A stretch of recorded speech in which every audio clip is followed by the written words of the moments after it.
Hello brothers and sisters, hello friends et bienvenue encore sur À vous la parole. Nous continuons notre défi 40 jours dans le désert et si je suis là devant vous ce soir, ça veut dire que j'ai réussi à faire encore un jour en mangeant que des fruits et des noix. Aujourd'hui, je vous le concède, c'était extrêmement dur. Voilà pourquoi. Jour numéro 7, regardez à quoi j'ai droit. Un gâteau parfait avec une texture terrible. Et voilà, elle le mange. Je ne vais pas la filmer, mais elle est en train de le manger là et c'est dur. Franchement, c'est dur. Mais bon, on va s'accrocher, on va essayer de tenir le coup. Allez, à toutes. Ouf. Je vous avoue, là, j'étais vraiment à ça de craquer. À ça. Je me suis dit, le pire, c'est que je ne suis pas obligé de continuer. Je me suis dit, je peux le manger ce gâteau. Et on continue, il n'y a pas de problème. Mais je sais très bien que si je commence à casser un des challenges, l'autre aussi va commencer à vaciller. Donc je me suis dit, tiens bon Daryl, jour numéro 7. Et on est encore là, on est en place. On tient le coup. Alors c'est vrai que le challenge continue. Mais ce qui est important, c'est qu'il y a le message du jour. Et aujourd'hui, le message est vraiment important. Alors c'est parti, on y va. Dans les moments de doute, garde le sourire. Même si tu n'as pas les mots, garde le sourire. Yahweh là pour te guider, Yahweh là pour t'épauler, Yahweh là pour te sauver, Yahweh.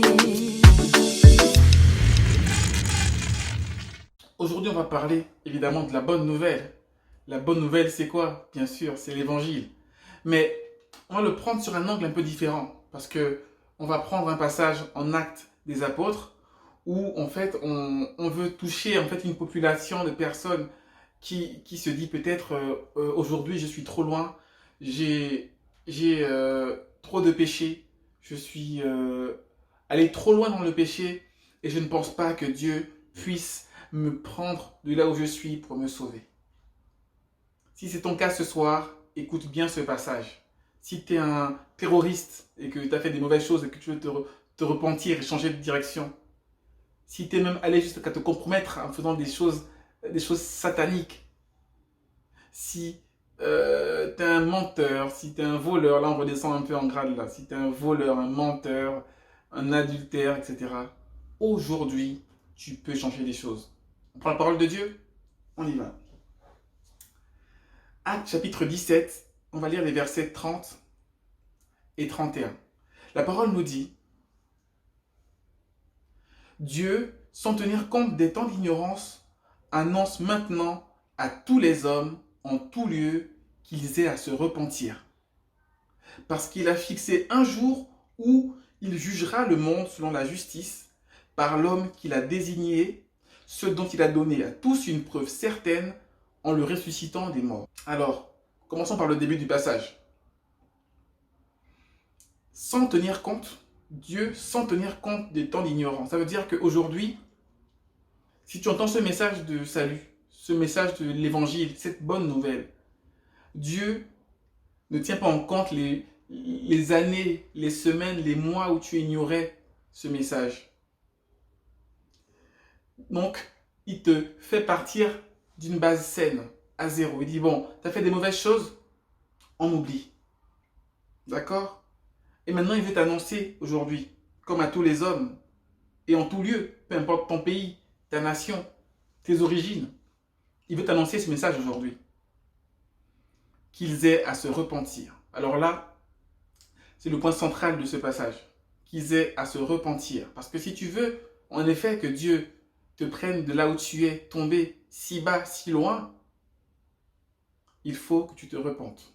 Se repentir, ça veut dire changer de direction. D'accord? Ce que tu fais aujourd'hui de mal et qui t'a entraîné dans les profonds du péché, tu dois demander pardon à Dieu pour cela et tu dois te détourner de cela. D'accord? C'est ça se repentir. C'est comprendre la chose mauvaise qu'on fait, demander pardon et se détourner de cette chose.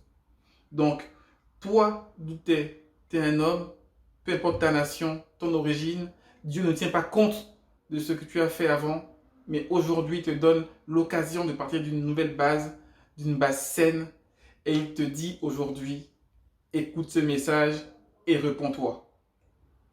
Parce qu'il a fixé un jour, oui, il a déjà fixé un jour où il jugera le monde.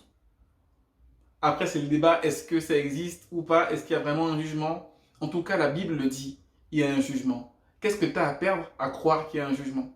Au pire, tu t'es trompé et puis tu n'as rien à perdre. Mais si par contre, tu n'as pas cru et il y en a un, là, mon cher ami, je pense que ça va être compliqué à gérer derrière. Ça, tu peux me croire. Donc, je reviens au passage. Dieu a fixé un jour où il jugera le monde. Par qui? Par celui, l'homme, par qui il a donné une preuve certaine en le ressuscitant des morts. De qui il parle ici? Ben, il parle évidemment de Jésus-Christ, qui est venu sur cette terre, alors qu'il était égal à Dieu. Il est venu sur cette terre. Il est venu marcher dans un corps semblable au nôtre. Il a connu la faim. Il a connu la tentation. Mais en toutes ces choses, il était vainqueur. Il a marché en toute pureté, en toute sainteté. Parce que s'il ne faisait pas cela, s'il n'accomplissait pas parfaitement la loi de Dieu, il n'aurait pas pu être un sacrifice suffisant pour nous sauver. Comme il a été parfait, son sacrifice seul peut nous sauver du péché, peut nous guérir de la blessure qui hante tous les hommes, c'est-à-dire le péché. On a tous le péché en nous. Ce que Jésus a fait nous permet d'être substitué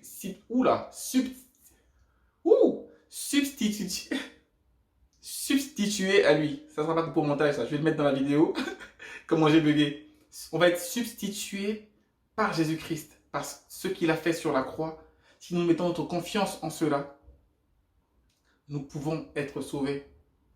Nous allons, je serais même plus affirmatif, nous allons être sauvés. Si nous croyons en ce qu'il a fait sur la croix pour nos péchés, si nous nous approprions son acte sur la croix, eh bien, nous serons sauvés. Un jour, Dieu reviendra. Jésus reviendra prendre les siens. Il y aura un jugement, le jugement dernier. C'est bien réel. Et oui, il y aura ce jugement. Et lors de ce jour, on séparera les gens, les hommes en deux familles. Ceux qui ont été sauvés, ceux qui ont été rejetés. Ceux qui ont accepté le Seigneur et ceux qui l'ont rejeté. Alors aujourd'hui, Dieu, sans tenir compte de ce que tu as fait hier, te donne l'occasion, l'opportunité d'accepter ce don gratuit offert dans le sacrifice de son Fils Jésus-Christ sur la croix. Et il l'a ressuscité pour montrer qu'il a approuvé le sacrifice. Il a ressuscité pour montrer sa victoire sur la mort. Ainsi, si nous mourrons, nous vivrons éternellement avec lui. Il a vaincu le diable aussi. Il a vaincu le péché à la croix. Alors aujourd'hui, si tu dis « Oui, je crois Jésus-Christ, Fils de Dieu, que tu as fait ces choses pour moi, et que maintenant, si je crois en toi, Dieu ne me verra plus avec mes péchés, mais il te verra toi. Et maintenant, aujourd'hui, je crois en toi et je peux rentrer au ciel. » Eh bien, tu seras sauvé si tu crois dans ton cœur et si tu confesses de ta bouche, comme on dit en Romains 19.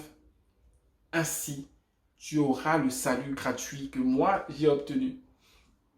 En toute humilité, parce que j'ai vu que j'étais pécheur, j'ai vu que je ne méritais que l'enfer, j'ai vu que je ne méritais que la damnation, parce que je suis un pécheur, racheté, et maintenant je suis devenu un saint. Et oui, les gars, moi, Darisma, je suis un saint.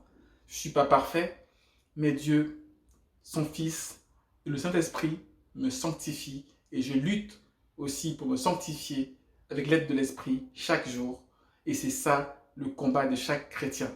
Alors, ne dis pas que tu es trop loin, que tu ne peux pas venir à Christ parce que tu n'es pas parfait.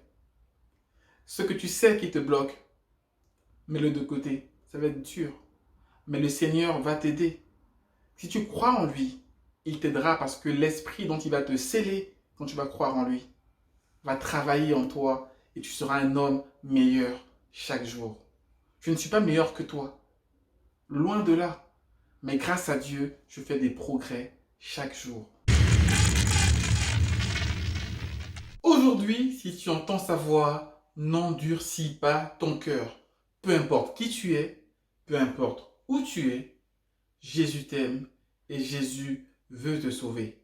Tu n'es pas trop loin, cher ami. Tu n'es pas trop loin. Son bras n'est pas trop court pour te sauver. Le bras de Dieu, l'Éternel, n'est pas trop court pour te sauver et te prendre d'où tu es et te donner ce salut gratuit. Peu importe où tu es, viens à lui aujourd'hui et il va te sauver. Repens-toi de tes péchés et donne-lui ton cœur dès aujourd'hui. Merci d'avoir regardé cette vidéo jusqu'à la fin. Que Dieu vous bénisse. On se dit à demain si Dieu le permet, si Dieu le veut et si je réussis à supporter un nouveau jour en ne mangeant que des fruits et des noix. Le challenge 40 jours dans le désert. On est au 8e jour. Demain, on ne lâche rien. On continue. Que Dieu vous bénisse. Et surtout, n'oubliez pas de garder le sourire. Peace!